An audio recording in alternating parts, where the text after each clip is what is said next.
Tem bi lepo pozdravila vse, zahvalila bi se za vabilo, da ima Zveza društev upokojencev Slovenije oziroma ZDUS priložnost, da predstavi, na kakšen način se mi ukvarjamo z digitalizacijo upokojencev, predvsem to je naša publika, in da izpostavimo, da je usposabljanje upokojencev definitivno pomembna zadeva in pa da mora biti izvajana na njim prijazen način.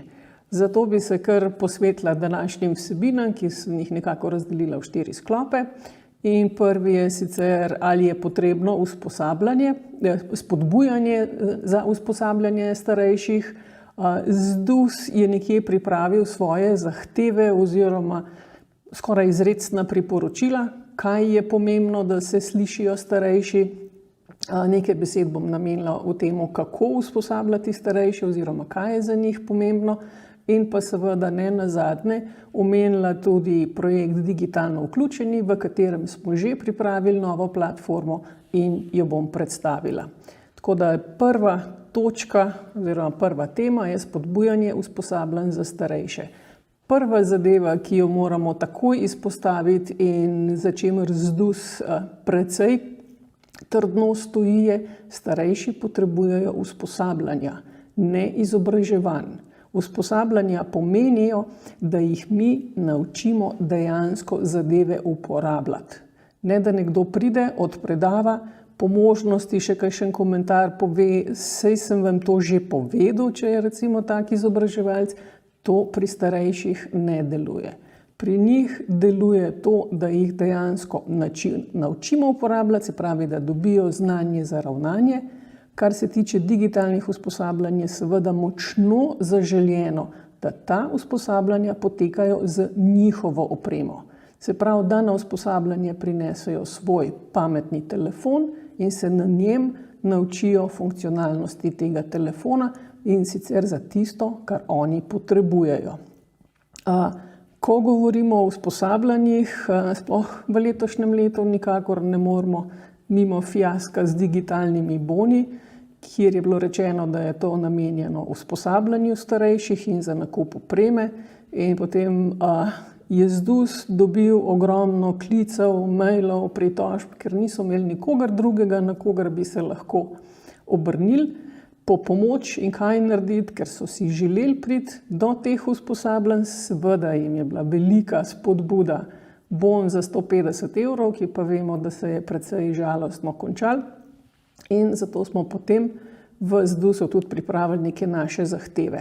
Zdaj pa jaz bi tukaj še izkoristila priložnost, ko govorimo o tem, na kakšen način se usposabljajo starejši, in bi vas povabila k ogledu 2 videov. Prezentacija, ki vam jo kaže, bo dostopna tudi vam. Če kliknete na to povezavo Korona nas je povezala ali pa izobraževalci starejših, boste si lahko ogledali kratek film z dejansko izkušnjo tako starejših v usposabljanju, ki so morali čez noč priti na digitalno usposabljanje iz tistega v živo, kako je to potekalo, kako so se znašli in kaj je bila v bistvu ta dobra izkušnja. Na drugi strani smo dobili po priporočilu naših članov izobraževalce starejših, ki so se morali ravno tako čez noč prilagoditi temu, da ni več bilo usposabljen v živo, ampak preko Zooma, Skypa in tako naprej, kako so se oni naučili in kaj priporočajo, kako se lotiti usposabljanja starejših. Zdaj, omenila sem tale fiasko z digitalnimi boni, kar je bil uvod, da smo na ZDUS-u dejansko napisali neke zahteve, potrebe oziroma zakaj se mi borimo, na kakšen način zagovarjamo digitalne pravice starejših. Te pravice, ki morajo priti vsem starejšim, so digitalna znanja in veščine in dostop do teh morajo imeti vsi upokojenci, ne glede na njihovo stopnjo predznanja, ne glede na to, kje živijo. Ali so v zadnjem kotičku v Prekmurju, ali pa so v Mariboru ali Ljubljani. Spodbuda za to, kot rečeno, je prišla zaradi digitalnih bonov, ki so bili starejšim namenjeni samo za osnovna digitalna znanja. Mi pa v današnjem času potrebujemo tudi znanja za uporabo e-storitev. Vemo, da je bank, pošt vedno manj. Vemo, da je vedno težje priti do zdravnika, oziroma je skoraj nemogoče, če nimaš pametnega telefona ali računalnika, da uporabiš njihovo aplikacijo. In zato se borimo tudi za to, da morajo starejši oziroma upokojenci dobiti aktualna znanja in veščine za e-upravo, e-zdravje, e-bančništvo in tako naprej. Kar nas seveda pripelje tudi do tega, da je treba starejšim omogočati subvencioniran nakup teh naprav. Pametne naprave so drage, pokojnine niso visoke, vsekakor pa starejši potrebujejo pametne naprave za vsakodnevno življenje. Naslednja zadeva, za katero se tudi močno zavzemamo, je prostovoljstvo, in sicer v smislu, da bo vlada in seveda mi podpirali in da bi vlada subvencionirala digitalna usposabljanja starejših, da postanejo izobraževalci vrstnikov. Tako to in pa seveda glavna podpora vseživljenjsko učenje. Ne moremo reči, da če je človek starejši od 74 let, kar je nekaj statistična kategorija, da ne potrebuje več novih znanj in usposabljanj. Če ne prej, nam je korona pokazala, definitivno potrebujemo vseživljenjsko učenje. In pa za vse te zahteve, ki smo jih zdaj navedli, se ZDUS redno pogovarja z vlado oziroma z ministrstvi, zato da pač se ne bo dogajalo nekaj namenjeno starejšim brez starejših. Tako da tukaj sem zdaj predstavila tudi, zakaj se bori ZDUS, ne pa da se vrnemo na to osnovno temo, in sicer usposabljanje starejših. Upam, da si boste pogledali tista dva videa, ki sem vam jih priporočila, zato ker tam je zelo razvidno, kaj je pomembno za starejše pri usposabljanju. Pomembno je, da je to vključujoče, da se starejšim ne odpredava nekaj in reče, no doma pa lahko nadaljujete, ampak da so tekom usposabljanja vključeni, sprašujejo, predvsem pa da praktično lahko gledajo in preizkušajo zadeve. In pa seveda, da se to odvija počasi, na starejšim prijazen način, in pa da se ponovi.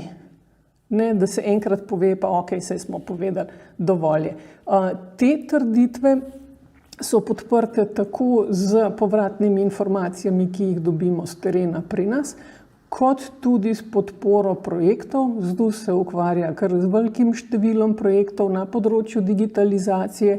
Eden izmed teh je tudi Erasmus Plus projekt Strong Together, kjer se ukvarjamo predvsem z post-covidno družbo, z digitalnim znanjem starejših, za boljšo vključenost, boljše vključevanje v družbo, in pa seveda je poudarek tudi na izobraževalcih starejših, ker tudi te morajo imeti določena znanja, določene spretnosti za delovanje z njimi. In v tem projektu Strong Together smo recimo starejše vprašali, kaj je njih spodbudilo k uporabi sodobne tehnologije. Rezultati so pokazali, da si starejši želijo biti aktivni, si želijo biti na tekočem, želijo uporabljati zdravstvene storitve oziroma biti v stiku z zdravnikom, in pa še vedno imajo potrebo in željo po učenju, in pa tudi zato, ker želijo vaditi in spodbujati svoje kognitivne sposobnosti.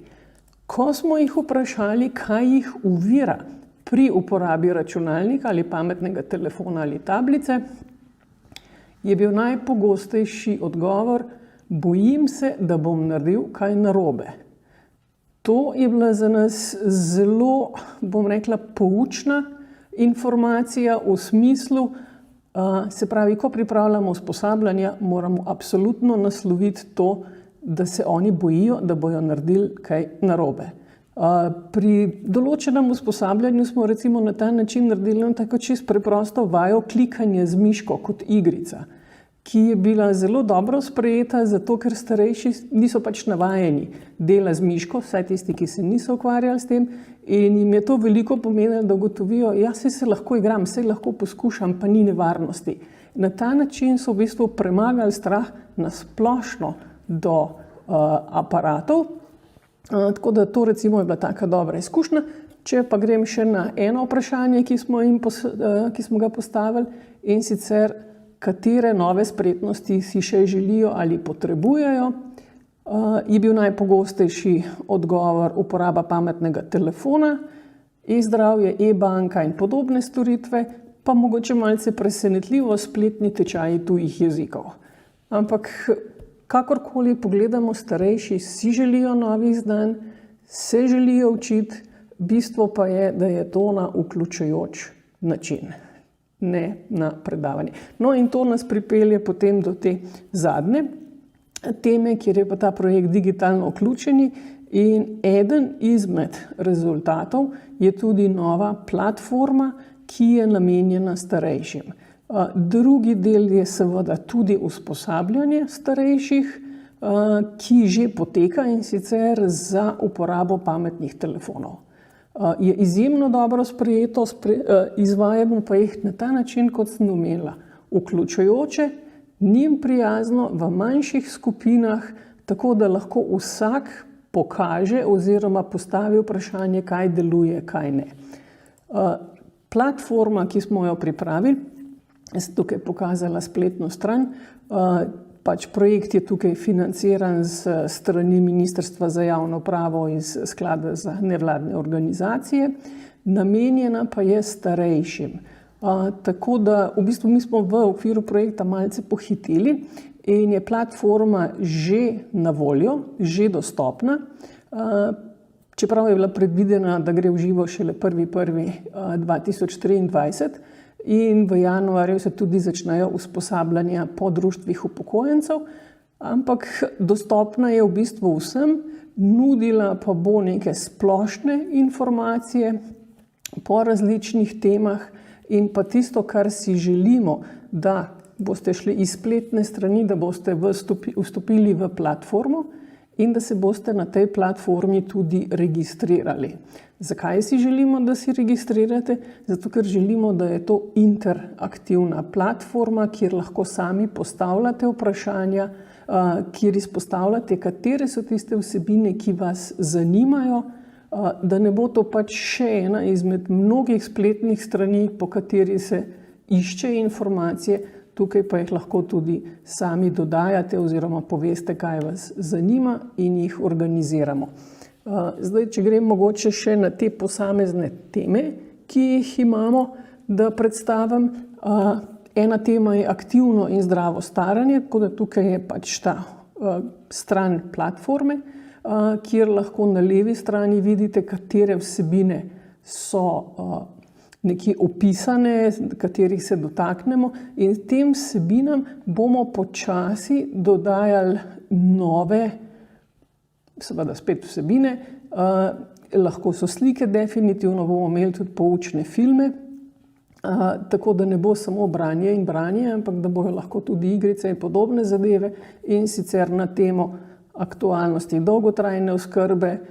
Mišljeno je tudi, da tisti, ki še niso upokojeni, pa se pripravljajo, bodo dobili tukaj uporabne informacije, priprave na upokojitev. Trening spomina je tak ali tak vedno zanimiv in aktualen, in pa seveda tudi rekreacija.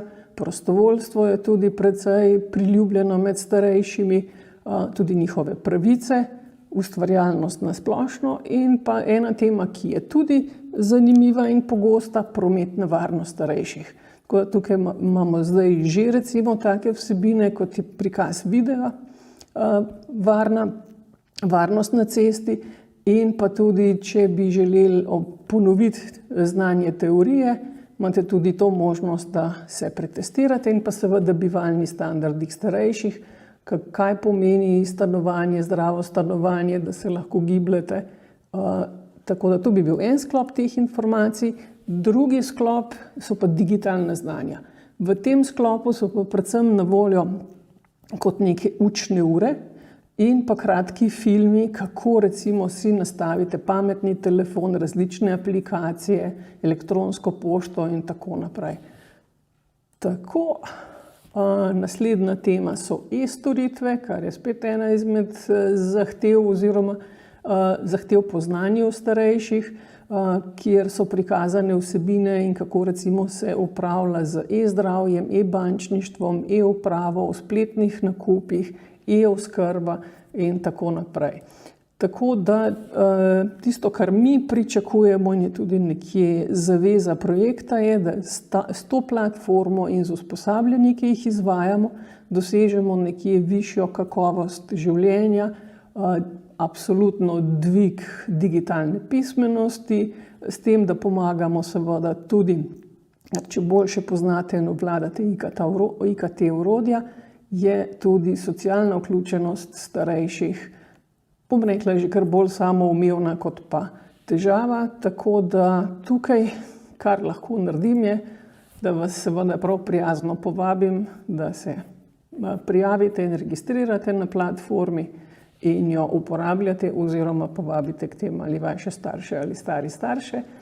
In pa zdaj se lahko približam že kar temu, kaj sem povedala do zdaj. Tako da, če povzamem, starejši si definitivno želijo digitalnih znanj. Ko se odločijo za usposabljanje, seveda ne izobraževanje, tukaj ponovno usposabljanje, da je to praktično, si to želijo na njim prijazen način, kar pomeni empatično, ne hitimo, ne priganjamo, ampak jim pokažemo in so oni ves čas vključeni v ta proces, zato ker nikakor in nikoli ne smemo pozabiti, starejši so ljudje za zgodovino in jih ne moramo tretirati kot male otroke, ki jih bomo kar malo potisnili, se bo že navadil ali pa se ga itak ne zanima.